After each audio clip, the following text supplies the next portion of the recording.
Chaque semaine, découvrez le parcours d'une prof de yoga pour vous montrer l'immensité des possibilités dans le monde du yoga. Pour ne rien manquer des nouveaux épisodes à venir, n'hésitez pas à vous inscrire à ma newsletter.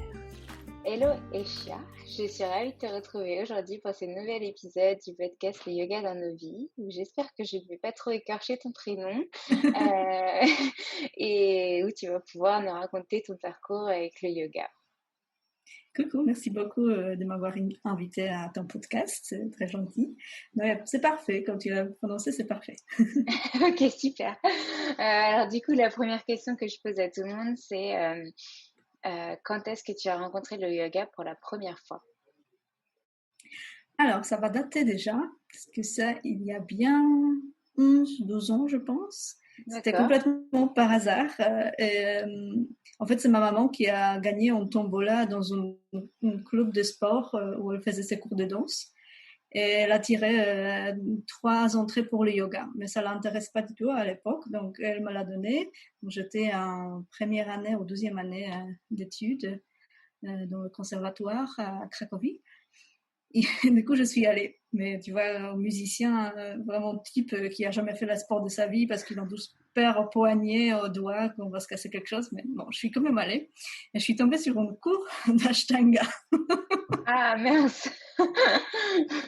De Ashtanga avec les yogis bien partis qui faisaient leur pratique depuis des années. Donc, si tu veux, je me suis retrouvée au milieu de ça, là, ne pas trop savoir qu'est-ce que je fais avec moi-même et en courant mon âme sous le tapis.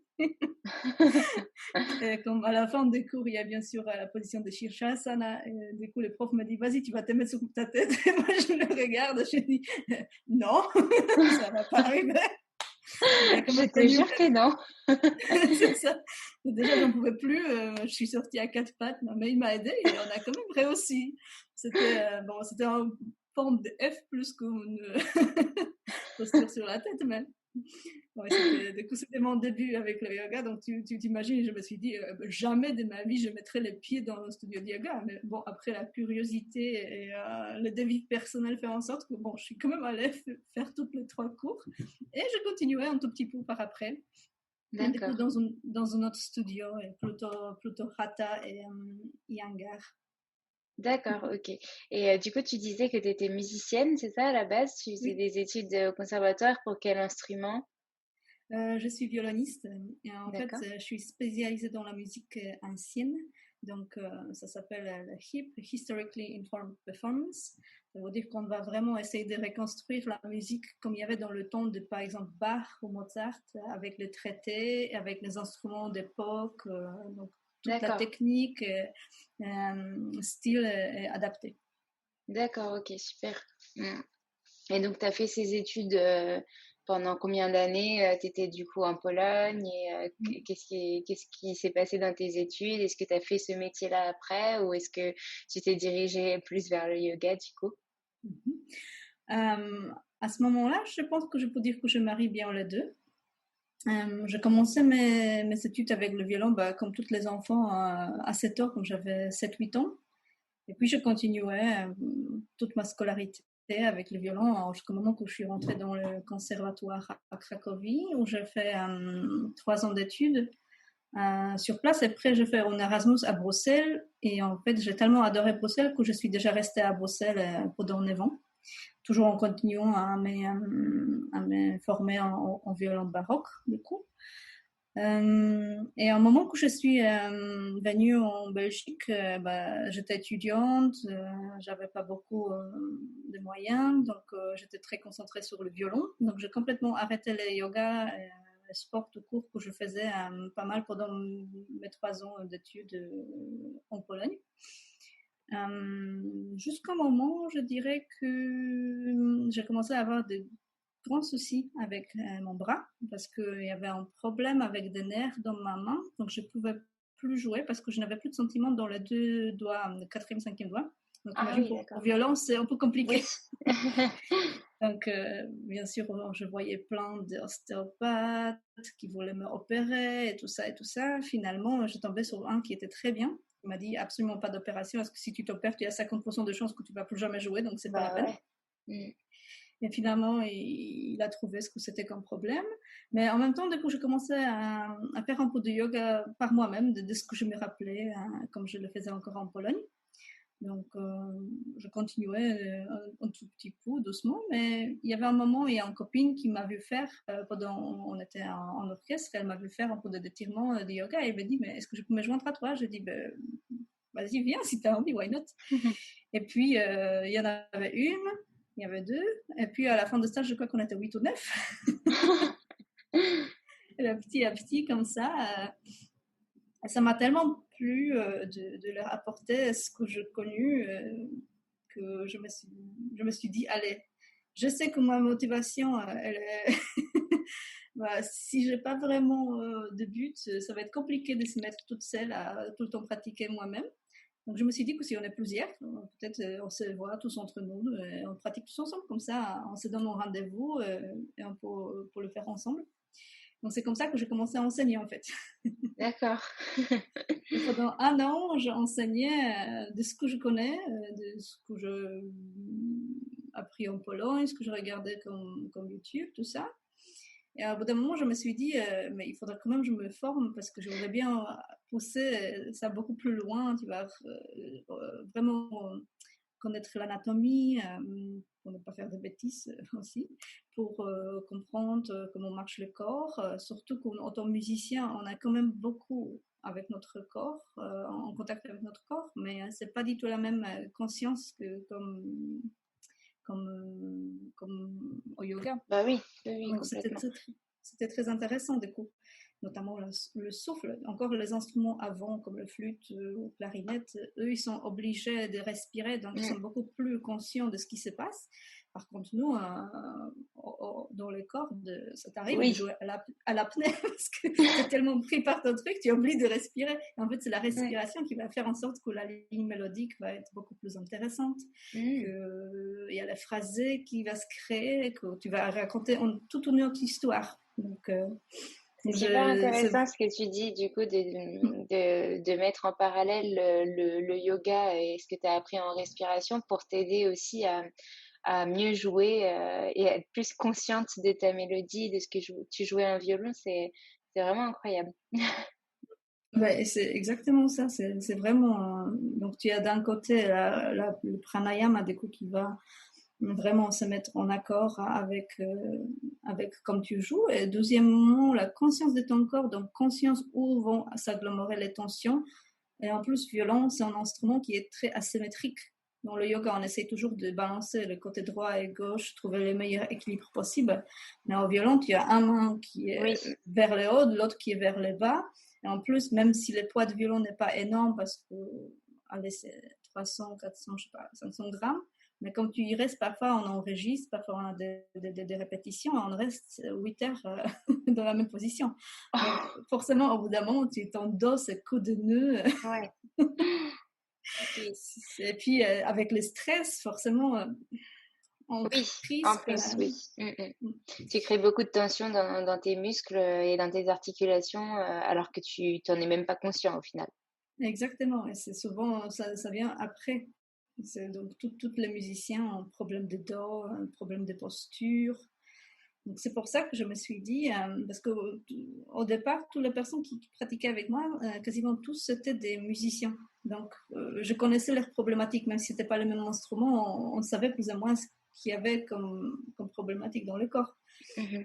Donc, c'est pour ça que comme j'ai décidé de me former, il y a 4 ans, je me suis formée. Donc et en parallèle je te coupe juste, en parallèle de leur donner des cours pendant 1 an, du coup, tu continuais tes études, c'est ça? Tu n'avais pas fini tes études ou tu travaillais déjà? Oui, je travaillais déjà autant violoniste, oui. Oui, je pense que j'ai déjà fini mes études. Ouais, en violon, c'est comme en yoga, tu vois, on a fini déjà une courseuse, mais je fais 2 masters et après je fais encore de postgraduated, donc ça finit jamais.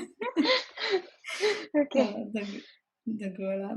Ouais. Mais je pense qu'à ce moment-là, j'étais déjà bien dans la vie de musicien actif, donc bon, c'est pas du tout comme au bureau, donc on n'est pas de 8 à 18 heures au bureau, mais tu as des horaires parfois complètement décalés. Parce que, par exemple, pour ne pas déranger, on doit enregistrer pendant la nuit.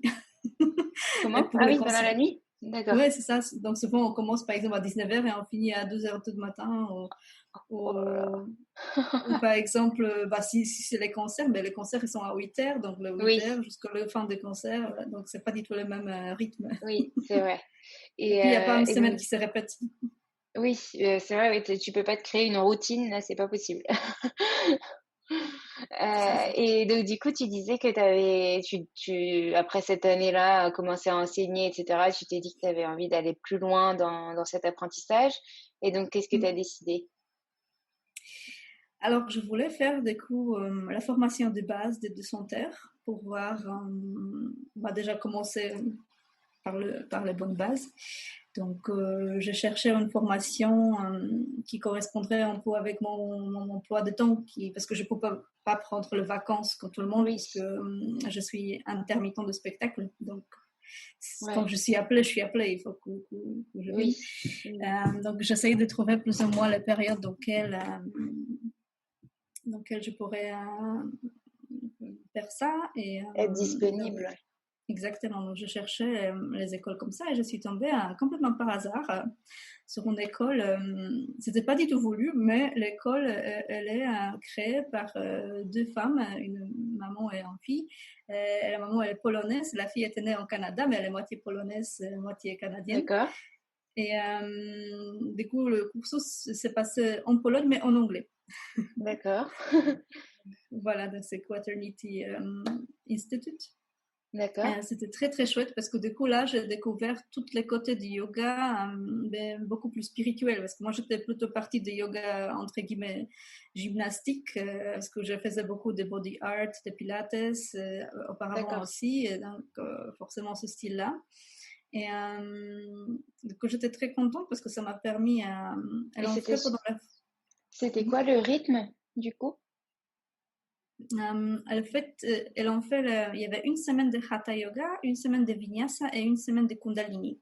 Donc, chaque semaine, c'était une autre professeur invité qui nous donnait des cours aussi d'enseignement. Et puis, des cours, les deux profs principales, elles donnaient des cours de théorie et de chant, parce qu'on commençait toutes les formations par le chant de mantra. D'accord. Méditation. Ok. Voilà. Donc, une super formation sur 3 semaines, c'est ça? C'est ça, exactement. Intensive. Donc, tu as réussi à bloquer ton emploi du temps pour faire ces 3 semaines. C'est ça. Exactement. Je me suis coupée du monde. Je suis allée en Pologne. C'est nécessaire. Dans ce genre de formation, tu es obligé d'être complètement disponible. Et donc, du coup, après ta formation, qu'est-ce que tu as fait? Donc, je suis rentrée à Bruxelles et j'ai commencé à donner des cours tels quels que je le faisais auparavant, mais maintenant avec du coup beaucoup plus de conscience. Du coup, j'avais de plus en plus d'élèves et c'était vraiment chouette. J'avais la chance d'avoir un très grand appartement, donc en fait, j'ai complètement... ah oui c'est ça, transformer mon salon en studio de yoga où on pouvait de 10. D'accord, voilà. Super. Ouais. Ok. Donc, c'était vraiment très très chouette. J'adorais faire ça et ça m'a donné en joie énorme d'enseigner. En fait, je me rends compte que ça me donne encore plus de joie que comme je le pratique moi-même. Pourtant, j'adore pratiquer, mais vraiment être là avec les gens, de voir leur progrès, leur développement, comme ils prennent la conscience de leur propre corps. C'est super impressionnant. Vraiment, ça me donne des émotions. C'est vraiment chouette. Et j'ai certains élèves qui sont là avec moi depuis 4 ans. Donc, vraiment, j'ai suivi leur développement personnel. Donc, c'est très chouette. Et comme je t'ai dit, beaucoup de mes élèves, c'est des musiciens. Donc, on connaît tous nos petits bobos de musiciens, tous les problèmes de lombaire, des parties supérieures des dos, des épaules, tout ça qui est très souvent fatigué, des tendinites à la répétition, et puis le stress. Parce que nous, on est tout le temps stressé, même si c'est un métier qu'on fait depuis toujours, il y a très peu de gens qui ne stressent pas à un moment à rentrer sur scène. Oui, c'est normal. beaucoup, beaucoup de mental. Donc pour ça, méditation. Je fais aussi pas mal de yoga nidra. Je trouve que D'accord. ça marche super bien. Tu t'es formée du coup après au Yoga Nidra, c'est ça? En fait, yoga nidra était aussi, j'ai oublié de le dire, elle était Ah, aussi d'accord. la formation de base que je fais. Oui, D'accord, super. c'est Ah comme oui, ça donc j'avais. c'était vraiment super complet. C'était très, très complet, oui. C'était très, très intéressant comme formation. J'ai beaucoup aimé. Et après, bien sûr, je cherche toujours à me former. Donc là, je suis actuellement, j'ai presque fini la formation en yoga thérapie. Parce que je Ah, me suis dit super. il faut pousser ça encore plus loin parce que je suis vraiment très, très curieuse et très intéressée pour voir comment il marche le corps humain et comment je peux lui donner tous les outils possibles de le laisser se guérir, de prendre soin de lui-même en fait. Donc plutôt comment ne pas le déranger, mais Et tu comment fais cette vraiment. formation de yoga thérapie avec qui du coup? Je l'ai fait avec Emeline de Shanti Yoga. D'accord, ok. Voilà. Super. Donc c'est en visio ou c'est en vrai? C'était en vrai. J'avais la chance de faire 3 premiers modules. C'était un moment encore où le Covid nous permettait de se Oui, déplacer. C'était en septembre et en octobre. J'ai fait 3 semaines. Il me reste encore le dernier module que je ferai en mai. d'accord. Bon, en mai, ça devrait aller aussi. Super bien. Là, on a le droit de faire les formations en présentiel. Moi, j'ai une formation dans une semaine en présentiel à Ah, Paris. super. Donc, on a le droit. On attendait justement, on a su hier que c'était bien validé. Donc, normalement, en mai, je Ah, croise les doigts super. pour toi, Ouf. mais normalement, ça devrait être bon. Ouais, Euh, et, j'espère. euh, et donc, du coup, entre la formation d'aujourd'hui et ta grande formation et que tu as commencé du coup à enseigner à Bruxelles, dans ton appartement, qu'est-ce qui s'est passé pendant tout ce temps? Parce que maintenant, tu es à Paris, donc et c'est qu'il s'est passé des choses. Oui, oui. Bah, comment dire. Après 9 ans à Bruxelles, que j'adorais, vraiment, je me suis décidée de partir sur un coup de tête à Paris. C'était vraiment un coup de tête, ça veut dire que je me suis dit, peut-être je passerais bien m'installer en France, je sais pas, peut-être, pourquoi pas. Je pensais peut-être Bordeaux, je sais pas. Et puis, complètement par hasard, la personne avec qui j'habite maintenant, elle m'a dit, bah, tu sais, j'ai une chambre de livre, tu viens? Il faut dire que je ne le connaissais pas à l'époque. C'était vraiment par message. Je dis, allez, je viens. Et comme ça, 3 semaines plus tard, je déménage. D'accord, super. 3 semaines plus tard, ah ouais, Oui. t'as pas fait semblant. Et du coup, tes élèves, Ouais. qu'est-ce qu'ils t'ont dit? Ils t'ont dit, mais non, pourquoi tu pars? Oui, ils m'ont dit ça. Moi, j'étais super triste aussi, surtout que comme je suis arrivée ici avant de commencer à faire la paperasse, Oui, là, j'adore la France, mais il y a oui, beaucoup de papiers à faire. Donc, oui, c'est sûr. avant que je puisse m'installer, d'ouvrir mes droits pour pouvoir enseigner, de trouver un studio, de trouver tout ça, ça prend du temps. Et entre-temps, bon, quand je suis arrivée, bon, il y avait la grève tout de suite, juste après le Covid. Donc, pour te dire. Ah oui, oui, oui, 2019, c'est vrai que tu m'as dit. Il y a eu les grèves, les gilets jaunes juste avant. Donc oui, t'as pas été aidée. Exactement. Pas encore. Mais je me suis dit, ce n'est qu'on partir à Nice. Par Oui, contre, du coup, je découvrais la joie de Zoom. Et oui, c'était très chouette puisque du coup, je retrouvais tous mes élèves de Bruxelles oui. et en plus des gens de Pologne.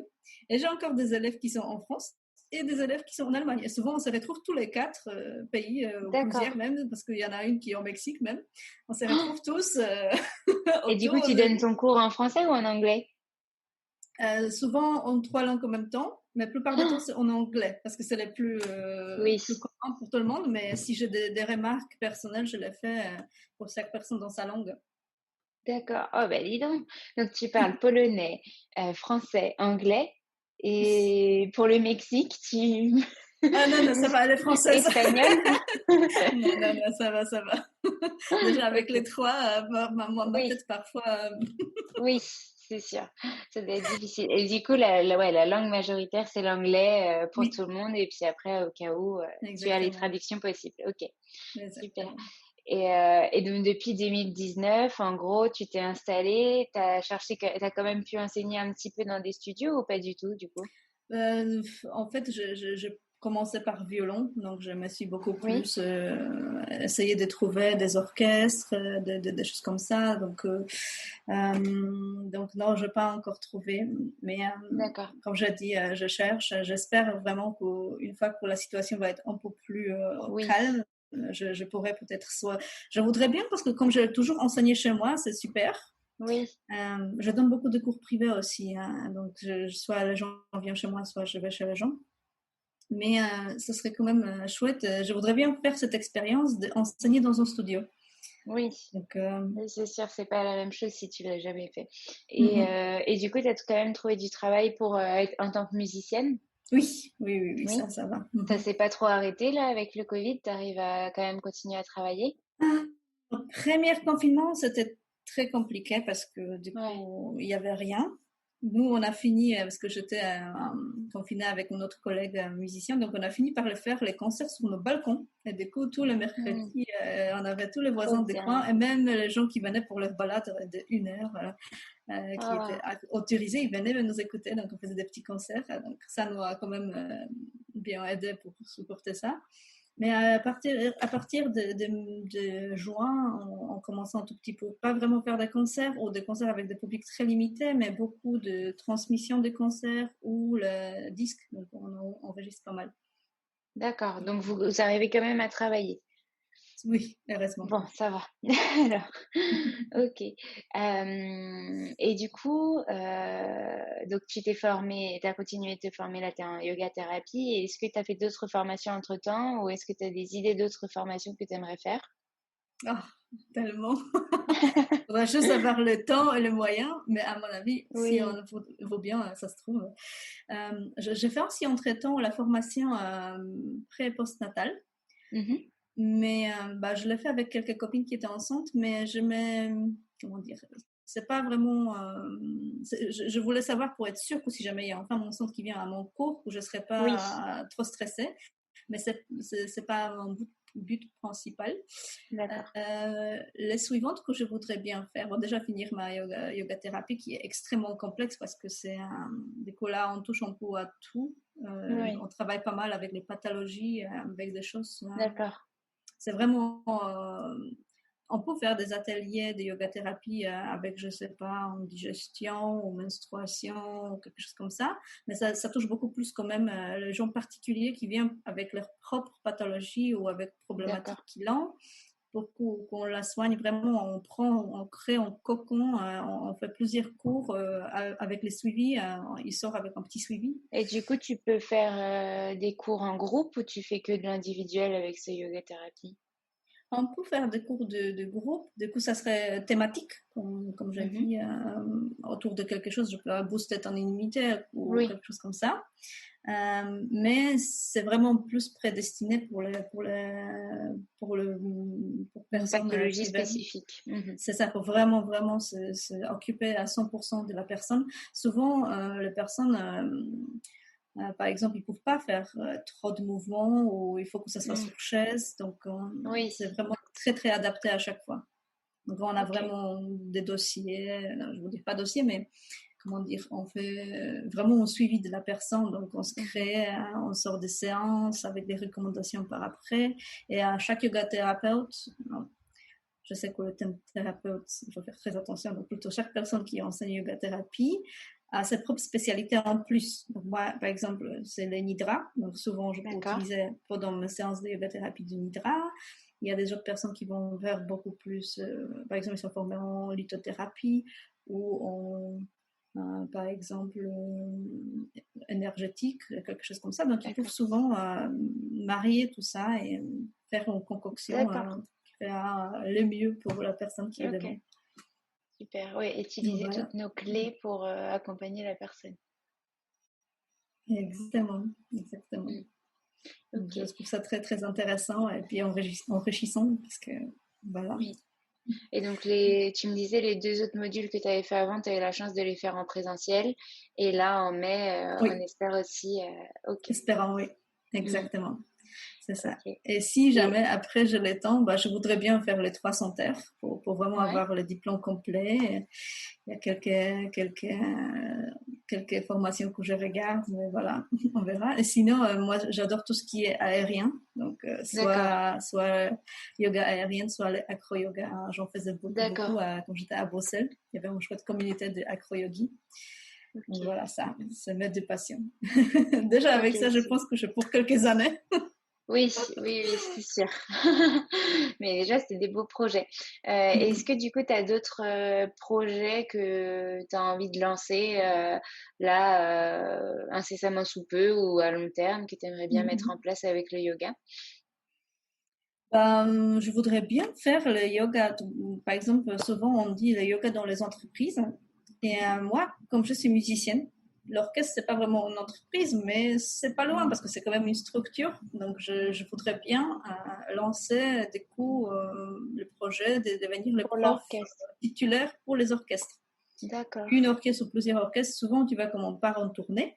Donc, tu es pas chez toi pendant 1-2 semaines, tu dors tous les jours dans un autre lit d'hôtel. Entre les transports, le concert, tout le monde est complètement stressé, claqué, fatigué. Donc, avoir un prof qui viendra du coup avec eux et qui prendra soin des groupes parce qu'il pourra faire la méditation, il pourra faire le nidra, il pourra faire les cours de yoga soit dynamique, soit plus calme, selon les besoins des gens. Peut-être prendre des cours privés pour les gens qui en ont vraiment besoin. Je pense que c'est un bon outil qu'on devrait pouvoir développer. Ouais, moi je voudrais bien, ce serait vraiment mon but, surtout que je suis musicienne active, donc je sais vraiment de quoi je parle, je comprends tout à fait toutes les problématiques qui peuvent arriver. Donc, c'est sûr. Ça, et du coup, à qui tu pourrais demander ça? Au chef d'orchestre ou à la personne qui t'embauche? Oui, plus administration. Oui, mais c'est vrai que les gens n'osent pas encore trop. Je sais qu'à l'Opéra de Paris, il y en a, je crois même 2 professeurs de yoga titulaires qui sont vraiment là et qui donnent 1 à 2 fois par semaine des cours. Mais Opéra de Paris, la plupart du temps, ils restent sur place. Donc, c'est encore différent pour l'orchestre qui voyage. Mais oui, je voudrais bien, voilà, donc poser la question. J'ai déjà posé pas mal de questions. Il y a beaucoup de gens qui ont l'air intéressés, mais après, voilà, ils doivent voir si ça rentre dans le budget, oui, c'est sûr. Ouais, donc, moi, je pense qu'il faudrait aussi que je vois ça avec les musiciens eux-mêmes, parce que peut-être c'est eux qui vont sortir avec l'initiative. Ça peut-être pourra aider. Oui, ça c'est sûr. Oui. Ils pourront pousser l'idée auprès de l'administration pour t'aider. Exactement. Est-ce que tu avais d'autres projets que tu avais envie de mettre en place après? Je voudrais bien me lancer dans les retraites. D'accord. Avec les copines de yoga parce que j'adore cuisiner. Je m'intéresse beaucoup à l'Ayurveda. Donc, j'essaye d'installer beaucoup de rituels ayurvédiques dans mon quotidien, dans le soin que je me fais moi-même, dans la cuisine, quand je mange. Donc, je voudrais bien partager ça, des cours organisés avec peut-être des copains, parce que j'ai quelques copains qui sont praticiens ayurvédistes. D'accord. Je voudrais bien peut-être organiser quelque chose comme ça, des yoga avec les Ayurveda, qui c'est peut-être en donner. Voilà. Super. Non, mais c'est des super idées. L'Ayurveda, ça commence à venir, mais je pense que c'est un vrai sujet à démystifier un petit peu et puis à expliquer au plus grand nombre pour que les gens soient motivés à s'y mettre. Et enfin, pas que, mais en tout cas, adaptent aussi leur quotidien à ce qui leur correspond, qu'ils apprennent à s'écouter différemment et pas que par la pratique du yoga, mais aussi avec justement une nutrition un peu plus ayurvédique, enfin voilà, savoir les bienfaits qu'ils peuvent avoir, quel dosha ils sont, etc. Ce serait vraiment très intéressant. Tu as bien raison. C'est une très bonne idée. D'autres projets en tête? Oh, je pense que déjà avec ça, entre les formations, l'orchestre et les retraites, c'est déjà pas mal. Mais si jamais ça pourrait se faire, je voudrais bien, peut-être même cet été, si c'est possible. Ce serait super. Voir à plusieurs. Je te le souhaite. Merci beaucoup. À Bruxelles, du coup, tu voudrais faire une retraite là-bas? Ah, ce serait pas mal. En tout cas, je sais que mes élèves de Bruxelles seront contents. Ravi. Tu Mais pourrais souvent, mélanger Ayurveda, musique et yoga. exactement. Mais souvent, quand je vais à Bruxelles, soit pour des concerts, soit pour juste voir mes amis, ben, on essaye de s'organiser au moins une ou deux des cours, soit des ateliers, de quelque chose qu'on se retrouve tous ensemble en vrai, enfin, pour Super. une fois pas par Zoom. Ouais, super. Non, mais c'est franchement, c'est des bonnes idées. Moi aussi, quand je retourne à Paris, je propose à mes élèves qu'on se voit en vrai et qu'on fasse des Super, vrais hein. cours, Ah bah plutôt ça, que comme ils sont habitués à faire sur Zoom aussi. Comme mm. ça leur fait de temps en temps un petit cours en vrai, quoi. Ah, ça doit lui faire, Toujours bien. ça doit leur faire plaisir, hein. Ouais. Est-ce que tu Super. as quelque chose que tu aimerais rajouter pour cet épisode? Je sais pas, un message que tu aimerais faire passer à nos auditeurs, à tes élèves, une citation ou comme tu veux. J'ai vu une belle citation ce matin que je trouvais qui est très en accord avec, du coup, le yoga thérapie, le yoga tout court pour moi, qui disait qu'il faut écouter le murmure de ton corps pour qu'il ne se mette pas à crier. Donc, D'accord? ton corps, il te dit toujours s'il y a quelque chose qui ne va pas, mais souvent on l'ignore. Donc, en fait, voilà, j'ai trouvé ce message très chouette de prendre ce petit moment, peut-être une fois par jour, d'asseoir, pas forcément méditer, mais juste faire un petit check-up, un petit scan, voir s'il y a quelque chose qui ne va pas, ou qui est peut-être différent que d'habitude. De vraiment prendre cette conscience, d'apprendre à s'écouter pour ne pas se retrouver après contre le mur. Ouais. Et puis Donc, voilà. c'est aussi nécessaire de le faire quand on pense que tout va bien. De se dire, ok, je fais Exactement. un petit scan, qu'est-ce qui va bien aujourd'hui dans ma journée? Et qu'est-ce que je pourrais Exactement. retirer de positif en dehors de l'intérieur de moi? Apporter des Exactement. belles énergies. Ouais. Bah, super, merci beaucoup pour cette belle citation, pour tout le partage que tu nous as fait aujourd'hui, ton parcours et puis de t'être confié à nous.